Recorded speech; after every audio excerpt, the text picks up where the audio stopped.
오늘 우리에게 새날을 주신 하나님을 찬양합니다. 찬송가 546장 찬양하겠습니다.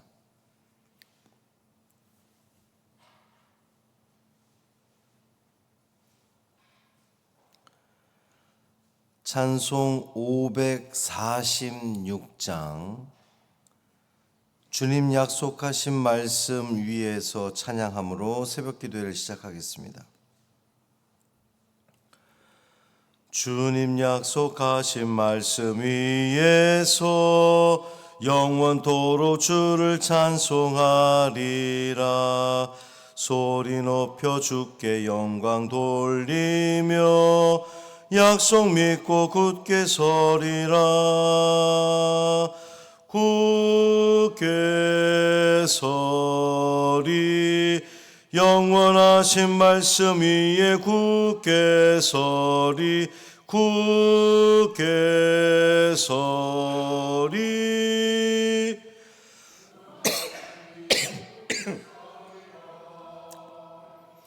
주님 약속하신 말씀 위에서 세상 염려 내게 엄습할 때에 용감하게 힘써 싸워 이기며 약속 믿고 굳게 서리라. 굳게 서리 영원하신 말씀 위에 굳게 서리. 굳게 서리 그 말씀 위에 굳게 서리라.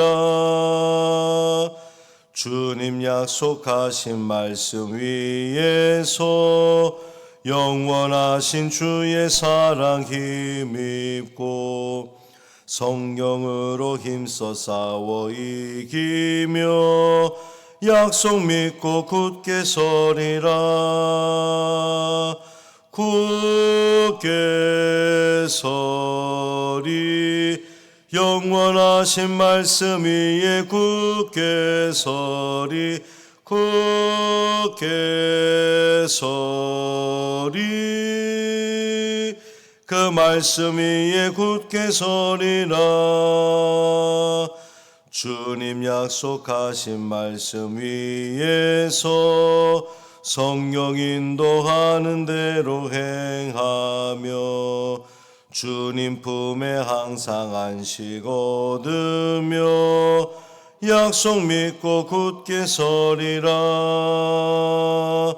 굳게 서리 영원하신 말씀 위에 굳게 서리.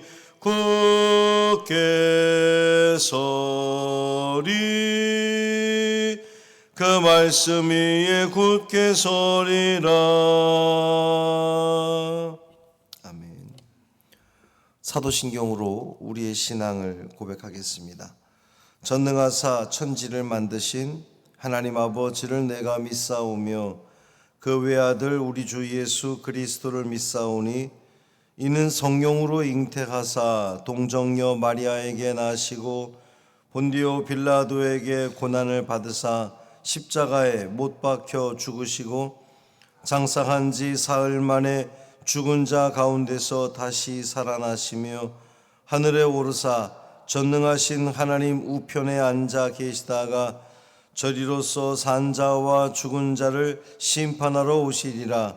성령을 믿사오며 거룩한 공회와 성도가 서로 교통하는 것과 죄를 사하여 주시는 것과 몸이 다시 사는 것과 영원히 사는 것을 믿사옵나이다.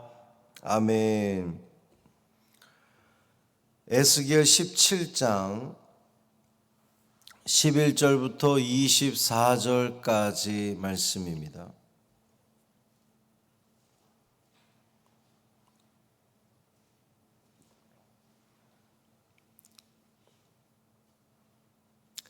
에스겔 17장 11절부터 24절까지 말씀 함께 읽습니다. 여호와의 말씀이 또 내게 임하여 이르시되 너는 반역하는 족속에게 묻기를 너희가 이 비유를 깨닫지 못하겠느냐 하고 그들에게 말하기를 바벨론 왕이 예루살렘에 이르러 왕과 고관을 사로잡아 바벨론 자기에게로 끌어가고 그 왕족 중에서 하나를 택하여 언약을 세우고 그에게 맹세하게 하고 또 그 땅에 능한 자들을 옮겨간다니 이는 나라를 낮추어 스스로 서지 못하고 그 언약을 지켜야 능히 서게 하려 하였음이거늘 그가 사절을 애굽에 보내 말과 군대를 구함으로 바벨론 왕을 배반하였으니 형통하겠느냐? 이런 일을 행한 자가 피하겠느냐? 언약을 배반하고야 피하겠느냐? 주 여호와의 말씀이니라. 내가 나의 삶을 두고 맹세하노니 바벨론 왕이 그를 왕으로 세웠거늘 그가 맹세를 저버리고 언약을 배반하였은즉 그 왕이 거주하는 곳 바벨론에서 왕과 함께 있다가 죽을 것이라. 대적이 토성을 쌓고 사다리를 세우고 많은 사람을 멸절하려 할 때에 바로가 그 큰 군대와 많은 무리로도 그 전쟁에 그를 도와주지 못하리라. 그가 이미 손을 내밀어 언약하였거늘 맹세를 업신여겨 언약을 배반하고 이 모든 일을 행하였으니 피하지 못하리라. 그러므로 주 여호와의 말씀이니라. 내가 나의 삶을 두고 맹세하노니 그가 내 맹세를 업신 여기고 내 언약을 배반하였은즉 내가 그 죄를 그 머리에 돌리되 그 위에 내 그물을 치며 내 올무에 걸리게 하여 끌고 바벨론으로 가서 나를 반역한 그 반역을 거기에서 심판할지며 그 모든 군대에서 도망한 자들은 다 칼에 엎드러질 것이요 그 남은 자는 사방으로 흩어지리니 나 여호와가 이것을 말한 줄을 너희가 알리라. 주 여호와께서 이같이 말씀하시되 내가 백향목 꼭대기에서 높은 가지를 꺾어다가 심으리라. 내가 그 높은 새 가지 끝에서 연한 가지를 꺾고 높고 우뚝 솟은 산에 심되 이스라엘 높은 산에 심으리니 그 가지가 무성하고 열매를 맺어서 아름다운 백향목이 될 것이요 각종 새가 그 아래에 깃들이며 그 가지 그늘에 살리라. 들의 모든 나무가 나 여호와는 높은 나무를 낮추고 낮은 나무를 높이며 푸른 나무를 말리고 마른 나무를 무성하게 하는 줄 알리라. 나 여호와는 말하고 이루느니라 하라. 아멘. 이 말씀은 하나님 말씀입니다. 주님의 은총 아래 참 평강을 누리시는 복된 하루 되시기를 주님의 이름으로 축원합니다. 에스겔 말씀으로 이제 돌아왔는데요. 앞선 17장 1절부터 10절까지는 비유, 수수께끼 같은 비유라고 그 표현을 했었습니다.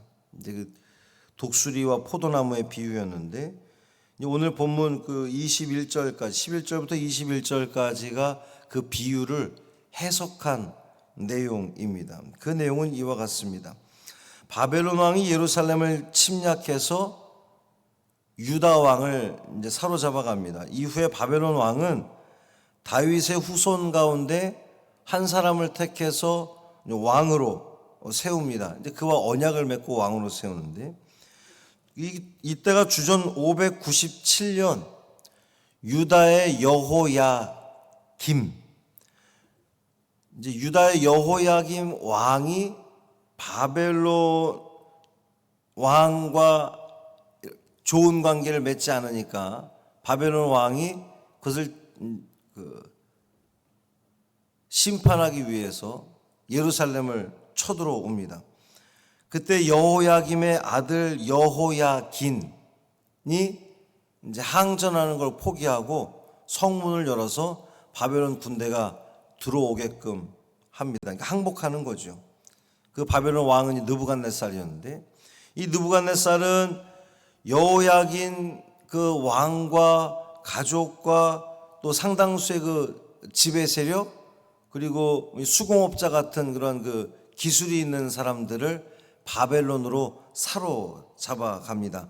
그리고는 이 여호야긴의 삼촌이자 요시야 왕의 아들이었던 mat단야를 왕으로 세우고 이름을 시드기야로 바꿉니다. 이제 이 시드기야가 유다의 마지막 왕이 되는 것인데 느부갓네살 바벨론 왕이 이 시드기야를 왕으로 세우면서 조약을 맺습니다. 다시는 대들지 않을 것을 약속을 받아요. 그리고 이 약속을 어겼을 때 언약이라고 표현하는데, 이 조약을 어기면 그에 합당한 응분의 대가를 치르게 될 거다, 이 약속을 받습니다. 그러니까 시드기야 왕이, 유다의 왕으로 세움받은 왕이 자기를 낮추고 높이지 않으면, 그러니까 바벨론과의 맺은 그 조약을 깨뜨리지 않고 지키면 나라는 유지가 될 거예요. 이제 이것에 대해서 에스겔 선지자뿐만 아니라 동시대 활동했던 그 예레미야 선지자도 똑같이 예언을 했거든요. 바벨론에 순종하라, 순복해라, 대들지 말고 순복해라, 애굽에 손 잡지 말고, 이 모든 것은 하나님께서 계획하신 일이니 순순히 순복해라. 그래서 이 나라가 어려움에 처한 이 상황에서 당신들이 해야 할 것은 하나님 앞에 더욱더 엎드리고 그 죄를 회개하고 그렇게 낮은 모습으로 살아라. 이것이 예레미야 선지자가 예언했던 내용이거든요.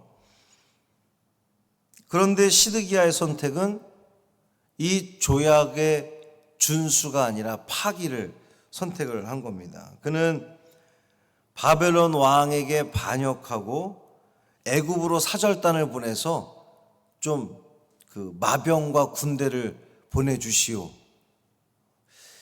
이 애굽의 도움을 받아서 바벨론의 굴레를 벗어날 수 있을 거라고 생각을 한 건데, 그의 시도는 결국 성공하지 못합니다. 애굽 왕 바로 입장에서 보면 원래 그 고대 근동에 그 왕좌 노릇을 했던, 종주국 노릇을 했던 이 애굽이었는데, 저 신흥 강국 바벨론이 막 세력을 확대하니까 이것에 대해서 견제할 필요가 있었던 거예요. 그래서 유다를 향해서도 내가 너희들 도와줄게, 내 손 잡아. 그리고 또 저쪽 그 페니키아, 베니게라고 불리는 또 그쪽에 올라가서도 이제 이 바벨론 애굽의 왕이, 바로 왕이 여러 지역을 다니면서 자기 편으로 만들려고 애를 써 봅니다. 하나님은 이 시드기야의 배반이 참담한 실패로 끝나게 될 것을 엄중하게 경고합니다.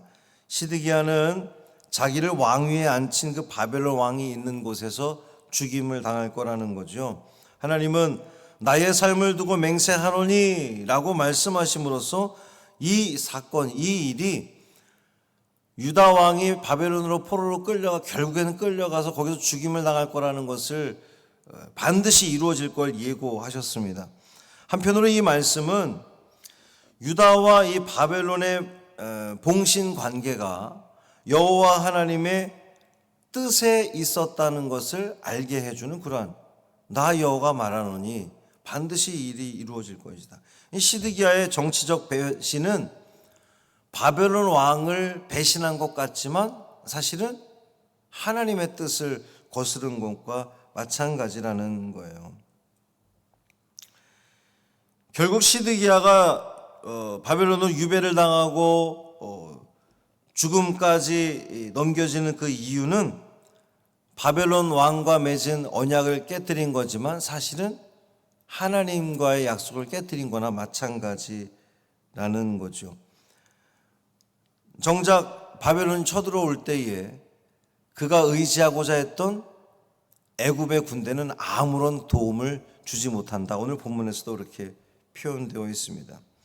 역사적으로 보면 애굽이 그 유다에 잠깐 그 파병을 하긴 해요. 그래서 바벨론 군대가 일시적으로는 그 떠났다가 이내 다시 정비를 하고 다시 돌아와서 애굽 군대가 쫓겨가고 다시는 그 애굽은 유다를 도와주지 못하게 됩니다.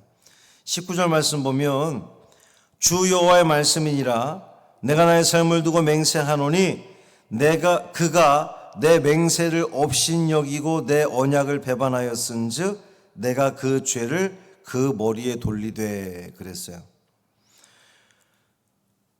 바벨론 왕과 유다 왕 시드기야가 맺은 조약은 하나님과 맺은 조약은 아니잖아요. 엄밀하게 시드기야 왕이 하나님과 맺은 조약이 아니라 저 이방 나라 바벨론 왕과 맺은 조약인데, 지금 하나님은 뭐라고 표현합니까? 나와 맺은 조약을 깼다라고 이야기를 하는 거예요. 조약을 파기한 시드기야의 배반은 결국 역사를 경영하시고 민족들의 운명을 결정하시는 하나님 뜻을 거스르는 행위가 된 겁니다. 왜 이것이 분명하냐면 하나님께서 예레미야 선지자를 보내서 경고했잖아요. 바벨론에 순복해라. 그냥 막연하게 순복하는 것이 아니라 그 순복함으로 지난날 너희들이 지은 죄를 회개해라. 철저히 회개하고 이 고난의 시간이 지나면 결국은 해방될 거다라고 하는 하나님의 메시지였는데, 시드기야는 그 하나님의 메시지를 무시하고 인간적인 생각으로 애굽의 힘을 의지하려고 했다가 결국 망하게 되는, 죽음을 당하는 그러한 이 결과를 맞아 들게 됩니다. 근데 이야기가 여기서 끝나지 않아요. 22절부터 우리가 성경을 쭉 읽다가 왜 분위기가 갑자기 이렇게 달라지지? 22절 이하에 보면 내가 백향목 꼭대기에서 높은 가지를 꺾어다가 심으리라. 세 가지 끝에서 연한 한 가지를 꺾어 높고 우뚝 솟은 산에 심을 것이다. 그 가지가 무성하고 열매를 맺어서 아름다운 백향목이 될 것이고 각종 새가 그 아래 깃들이며 그 가지 그늘에 살리라. 내용이 어떻습니까? 굉장히 희망적이죠. 회복될 거라는 이야기입니다. 그러면서 24절에 나 여호와는 높은 나무를 낮추고 낮은 나무를 높이며 푸른 나무를 말리기도 하고 마른 나무를 무성하게도 하는 줄 알게 되리라는 거예요. 이 유다 나라가 결국 망하고 바벨론으로 끌려가는 이 모든 역사도 하나님의 주관하에, 하나님의 섭리하에 이루어진다는 것을 분명히 이야기하는 겁니다. 하나님은 이 마지막에 희망의 메시지를 주심으로 말미암아 너희들이 바벨론으로 지금 포로로 끌려가지만 왕도 끌려가고 그 왕이 거기서 죽게 되지만 너희들이 그곳에서 하나님을 향해 회개하고 돌이킨다면 반드시 나는 너희들을 하여금 다시금 무성한 가지로 풍성한 열매를 거두는 그러한 새로움으로 회복시켜 주시리라는 하나님의 말씀입니다. 이 말씀을 통해서 이스라엘이 깨닫게 되기를 원하는 하나님의 의도는 세상 만물을 주관하는 이는 나 여호와 하나님이다. 그러니 내 말에 순종하고 따라와라. 결국 이 말씀입니다. 사랑하는 성도 여러분, 역사의 주관자는 살아계신 하나님이십니다. 하나님께서 이 모든 일들을 섭리하시고 주관하시는 거예요. 내 힘대로, 내 방법대로 인간적인 힘을 의지해 보려고 해도 결국 그것은 우리에게 아무런 도움이 되지 못한다는 것을 우리는 다시 한번 깨닫게 됩니다. 하나님만 의지하고 하나님 음성에 귀 기울이고, 때로는 그 음성이 이해가 안 될 수도 있잖아요. 바벨론에 순복하라는 그 예레미야 선지자의 말이 납득이 안 될 수 있잖아요. 왜 저 이방 나라에 우리가 순복해야 돼? 우리가 엎드려야 돼? 근데 많은 거짓 선지자들은 하나님의 뜻이 아닌 그 유다 백성들, 그 왕의 귀를 즐겁게 하기 위해서 걱정하지 말라고, 하나님이 다 책임져 줄 거라고. 근데 결국은 예레미야의 예언대로 그대로 이루어지거든요. 때로는 그것이 내 뜻과 좀 맞지 않는 것 같고 이해되지 않는다 할지라도 하나님의 말씀에, 하나님의 음성에 귀 기울이고 거기에 순종하며 나아간다면 결국은 하나님께서 우리에게 가장 좋은 길로, 안전한 길로 인도하실 줄 믿습니다. 오늘도 그 믿음으로 주님만 의지합니다. 내가 주님의 약속을 믿고 나아가겠습니다. 고백하며 이 하루 시작하는 여러분의 삶 되기를 주님의 이름으로 축복합니다. 살아계신 아버지 하나님 감사합니다. 하나님, 인간적인 생각으로는 잘 납득이 되지 않습니다. 그 이방 나라 바벨론, 알고 보니 그는 하나님이 들으신 몽둥이였습니다. 하나님과 맺은 조약이었던 것이었습니다. 그것을 깨닫지 못한 시드기야 왕은 결국 세상적인 힘을 의지해 보려고 했다가 나라는 망하고 포로로 끌려가 결국 죽임을 당하게 됩니다. 주님, 오늘 이 말씀이 오늘을 살아가는 우리에게 주시는 말씀으로 들려지게 하여 주옵소서. 세상의 힘 의지하지 않게 하소서. 세상의 방법으로 이 세상을 살아가는 것이 아니라 하나님께 묻고 하나님의 뜻 가운데 이 모든 것을 섭리하시는 분은 우리 하나님이신 것을 믿고 하나님 뜻에 순복하며 살아가는 우리 믿음의 자녀들 되게 하여 주옵소서. 이 하루 살아가면서 우리는 수많은 선택과 결정을 하며 살아갈 터인데 그 모든 과정 속에 기도하게 하시고 하나님 뜻을 묻게 하시고 그래서 우리의 그 모든 일들이 하나님의 영광을 돌려드리는 데 쓰임받는 복된 자녀들 되게 하여 주옵소서. 한날의 삶을 온전히 주님께 맡기기를 원하며 우리 주 예수 그리스도의 이름으로 축복하며 기도합니다. 아멘. 하늘에 계신 우리 아버지여, 이름이 거룩히 여김을 받으시오며 나라가 임하시오며 뜻이 하늘에서 이루어진 것 같이 땅에서도 이루어지이다. 오늘 우리에게 일용할 양식을 주시옵고 우리가 우리에게 죄 지은 자를 사하여 준 것 같이 우리 죄를 사하여 주시옵고 우리를 시험에 들게 하지 마시옵고 다만 악에서 구하시옵소서. 나라와 권세와 영광이 아버지께 영원히 싸움나이다. 아멘.